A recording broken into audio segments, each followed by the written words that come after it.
How to fix? You can make this change right now on Facebook number deletion issue. So first of all, open up your Play Store and tap on the search bar. Now type Facebook and tap on search. Now tap on Facebook and make sure to update to the latest version. If this doesn't fix the issue, go back to your home screen, open up your Facebook and tap on app info. Now tap on force stop.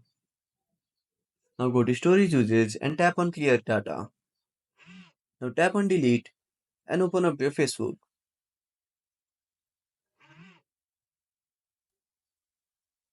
Now tap on login.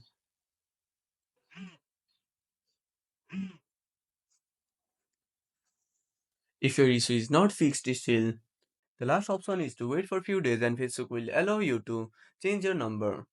So that's it. If you found this video helpful, smash that like button and subscribe our channel for more awesome content. Have a warning question or want to suggest a topic? Drop down a comment below. This is Max signing off until next time.